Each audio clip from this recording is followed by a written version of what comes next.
Quand j'ai vu mon neveu avec le sien, j'étais envahie par le désir. Aujourd'hui, je vais vous raconter comment j'ai taquiné mon neveu pendant un mois jusqu'à ce qu'il n'en puisse plus et s'en prenne à moi. Je m'appelle Jennifer et j'ai 37 ans. Je suis mariée à Carlos, qui a 45 ans. Nous n'avons pas d'enfants, mais nous vivons toujours dans une grande maison à Florianopolis, une belle ville qui est un paradis. Carlos travaille comme chauffeur routier. Il voyage beaucoup et gagne bien sa vie, mais cela signifie aussi qu'il n'est jamais à la maison. C'est pourquoi je suis une femme qui recherche constamment l'épanouissement ailleurs, car notre mariage a toujours été ainsi. Mais parfois, je me sens seule, surtout les soirs où il est sur la route. C'est là que ma sœur m'a demandé une faveur, héberger son fils, Christian, qui était aussi un peu le mien. Il devait passer un mois à Florianopolis pour préparer un examen militaire. Carlos, l'homme généreux et gentil, a tout de suite accepté. Quand Christian est arrivé, j'ai été surprise de voir à quel point il avait grandi. Il n'était plus le garçon que je connaissais. À 23 ans, il était plutôt séduisant. « Tu es si beau et fort. Tu dois être très populaire auprès des filles », ai-je plaisanté.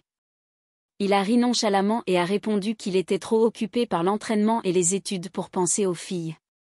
Sur le moment, j'ai trouvé ça amusant à quel point il était concentré et sérieux. Mais en même temps, j'ai remarqué qu'il avait grandi. Il semblait différent des autres garçons de son âge, et cette différence a attiré mon attention. Cette semaine-là, Carlos a dû voyager à nouveau pour le travail, ce qui signifiait que j'avais déjà commencé à faire des démarches pour attirer son attention.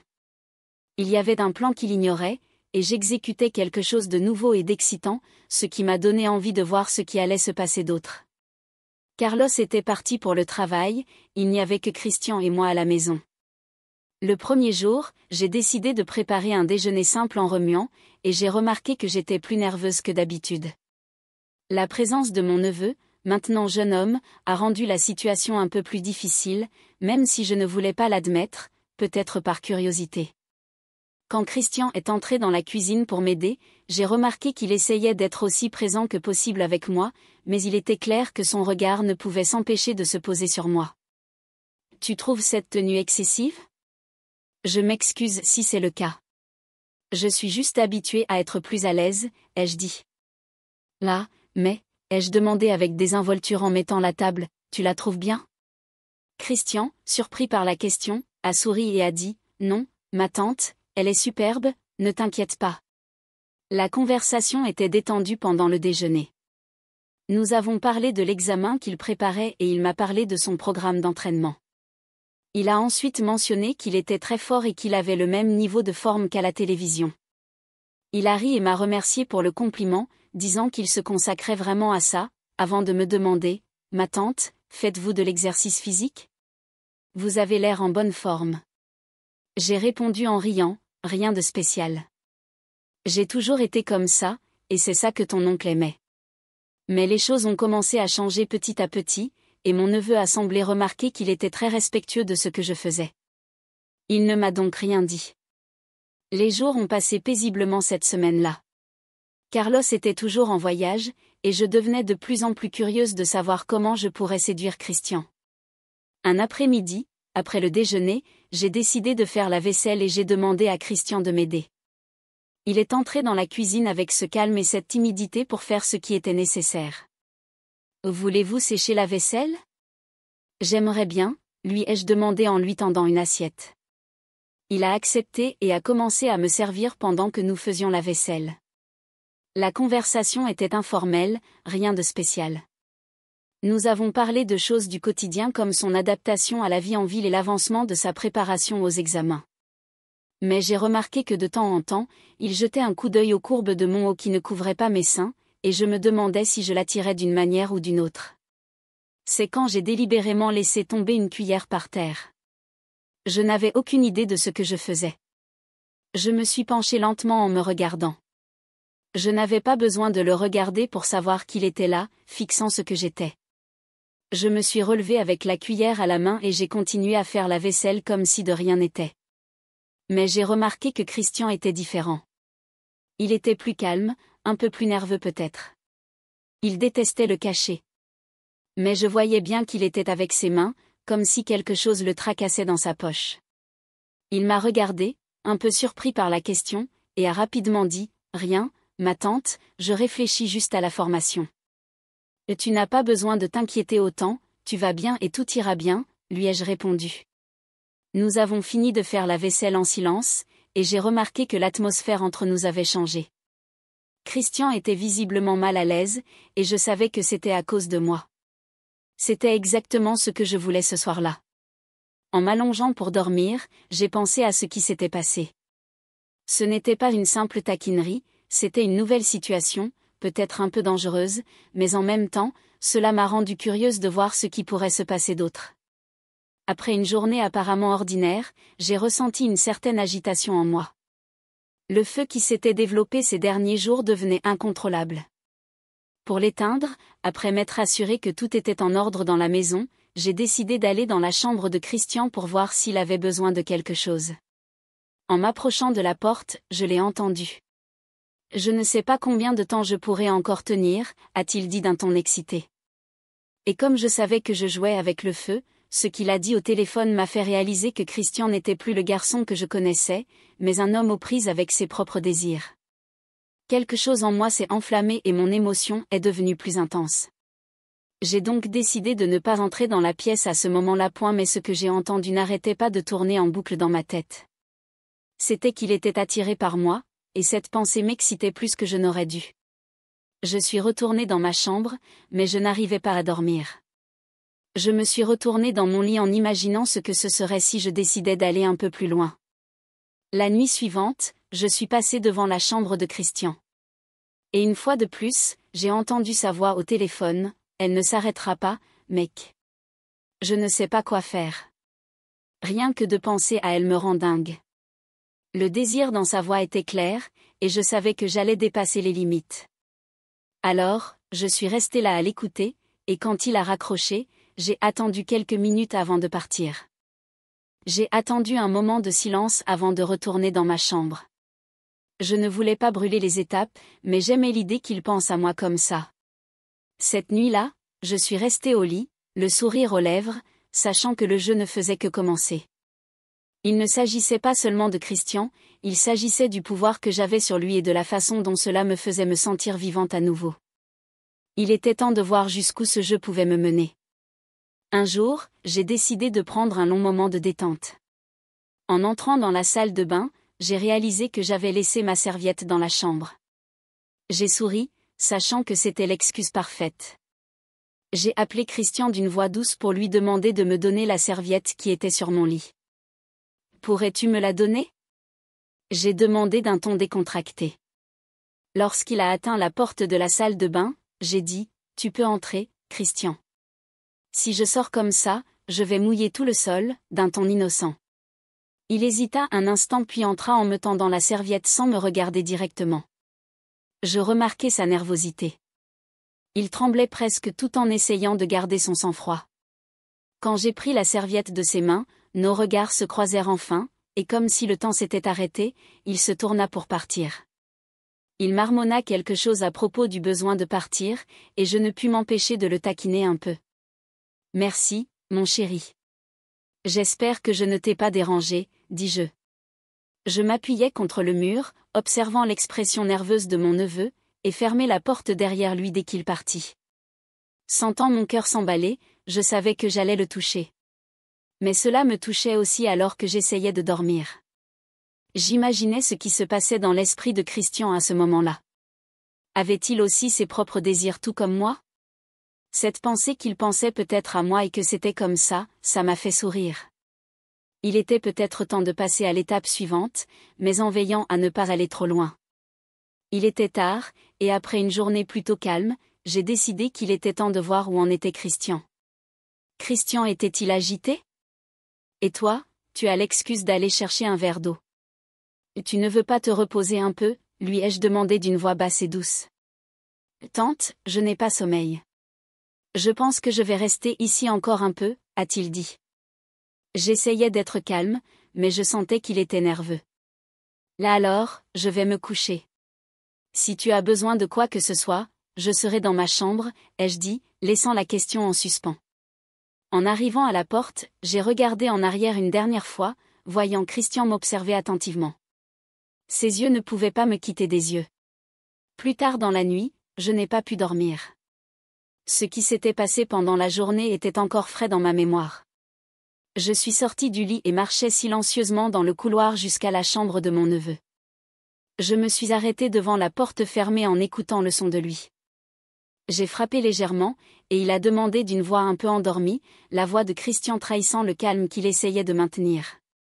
Oui, ma tante, c'est juste que... Je ne sais pas. Parfois, j'ai un peu envie de sortir, de faire la fête, mais j'ai aussi un besoin de me concentrer sur mes études, je comprends, ai-je répondu doucement. Quand on est seul, je ressens l'intensité. Mais ne t'inquiète pas. Le contact de ma main semblait le calmer, tout en étant excitant. Mon neveu, je voyais dans ses yeux qu'il luttait contre ses désirs. Tu es spécial pour moi, Christian. Et tout ce que je veux, c'est que tu saches que... Je suis désolée si parfois je porte des vêtements très sensuels, je suis plus à l'aise comme ça, et si ça te dérange, je peux m'habiller convenablement. Sache que l'esprit des hommes pense beaucoup de choses coquines, même à propos de leur tante, dis-je. Il m'a regardé avec un mélange de soulagement et de désir. Ça ne me dérange pas du tout, ma tante Jennifer, mais c'est comme tu l'as dit, un homme s'excite tout de suite quand il voit une femme comme toi, peu importe qu'elle soit sa tante. Et à ce moment-là, je suis partie. Dors bien, ai-je murmuré avant de quitter la pièce.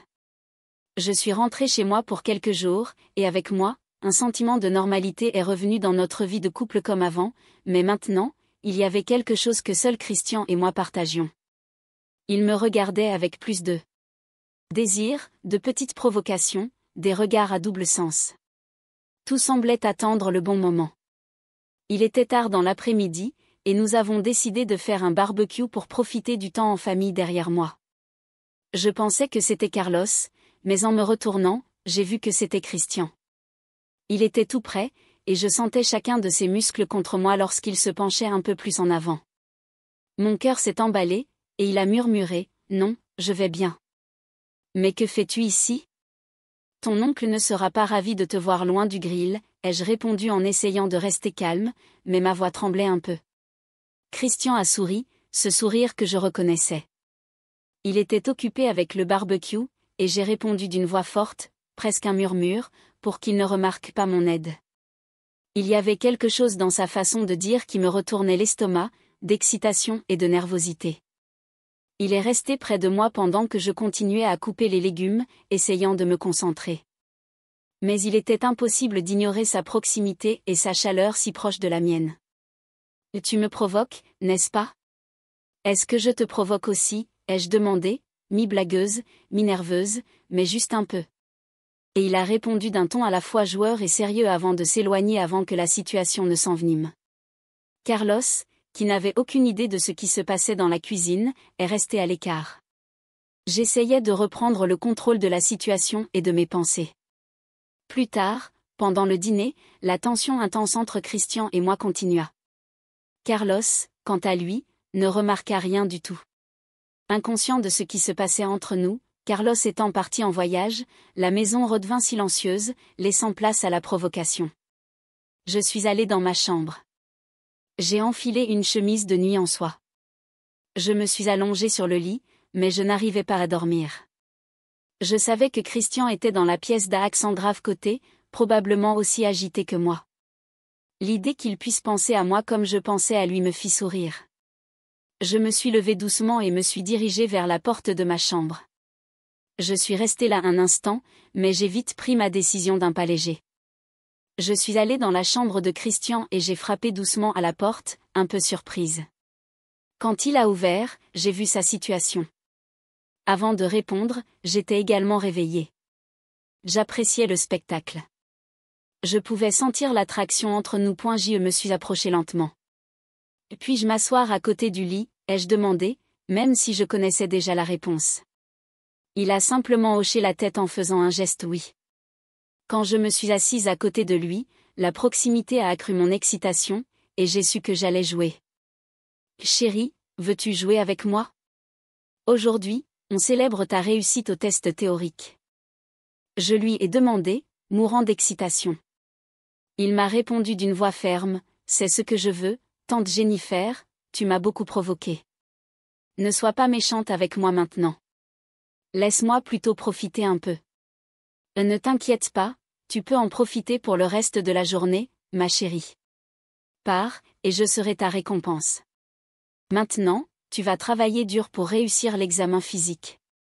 Peu de temps après, pendant longtemps, je n'ai jamais été aussi soulagée quand nous avons fini, a dit Christian. J'ai répondu que Carlos ne profitait pas du tout de ses courbes, et que je devrais chercher du plaisir dans la rue.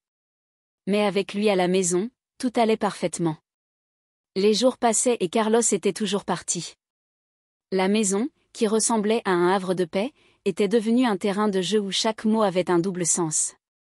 Quand Carlos est revenu de voyage, manquant de sommeil, il est allé prendre quelques verres pendant que je préparais son dîner, et Christian est arrivé par derrière, avec son regard habituel.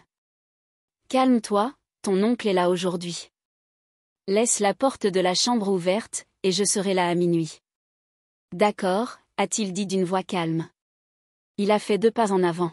« C'est juste que j'y ai goûté, et je ne peux pas contrôler l'envie de te voir me rendre fou. » Je lui ai répondu, brûlant de désir, et suis allé au salon. Carlos est rentré à la maison, et après que tout le monde ait dîné, il était l'heure d'aller dormir. Il était donc minuit, et Carlos s'était endormi à force de boire. Je suis allé dans la chambre de mon neveu. Il était déjà prêt à me recevoir dès que je suis entré. J'ai verrouillé la porte et j'ai commencé à briser la glace. « Ton sexe est si fort et si dur, mon amour, et ce morceau de toi me fait vibrer. » Christian a lutté pour retenir son envie de me demander, « Tu es sûr qu'il est déjà endormi, chérie ? Je ne veux pas qu'il interrompe notre jeu. » Alors, je lui ai fait 2 baisers et j'ai répondu, « Ne t'inquiète pas, mon amour, je suis seulement à toi. » Nous nous sommes embrassés et avons eu des rapports sexuels pendant 2 heures. Puis j'ai décidé de retourner me coucher pour ne pas inquiéter mon mari. Christian m'a dit, « Ne t'inquiète pas, il ne fait pas ce que je fais, » a dit Jennifer. Avec un sourire, ton oncle part en voyage la dernière semaine du mois. Ma chérie, c'est ta dernière semaine ici. Profitons-en au maximum. Carlos est parti. Le lendemain matin à l'aube, il m'a dit au revoir, et dès qu'il a démarré le camion, je suis allé ouvrir la porte pour aller voir Christian. Quand j'ai entendu frapper à la porte, c'était lui qui demandait à entrer. J'ai ouvert la porte et il m'a dit, « Aujourd'hui, je voulais laisser ma marque. » « Que penses-tu de laisser ma marque ici, dans cette chambre et sur ce lit ? » Je ne portais qu'un haut. J'ai répondu, « Chérie, cette semaine, je veux que tu laisses ta marque partout dans la maison. Je veux que tu laisses tous tes souvenirs. Tu ne peux pas te retenir. » Dès que j'ai fini de dire ça, il est venu vers moi et m'a embrassé avec toute cette jeunesse en murmurant, « C'est le meilleur voyage de ma vie. » Merci. On a joué toute la nuit, et le lendemain, il est sorti pour passer l'examen final du concours. Quand j'y pense, j'ai profité de chaque instant que nous avons passé ensemble ce mois-là. J'ai été surprise par toi, Christian, et aujourd'hui, tu es officiellement devenu mon neveu préféré, ai-je dit en riant à double sens, ce à quoi il a répondu. Tante Jennifer, j'apprécie le temps que j'ai passé là-bas. C'était une expérience d'apprentissage fantastique pour moi. Si tout se passe bien, je pourrai revenir. Si je commence à travailler, ce sera ici, à Florianopolis. Je pourrai donc rester chez toi longtemps, mais seulement si tu le souhaites. Et bien sûr, ma porte est toujours ouverte. J'aimerais bien m'amuser davantage avec toi. On ne s'est pas beaucoup amusé. Nous aurions pu être encore plus audacieux. Nous avons discuté longtemps avant qu'il ne parte enfin.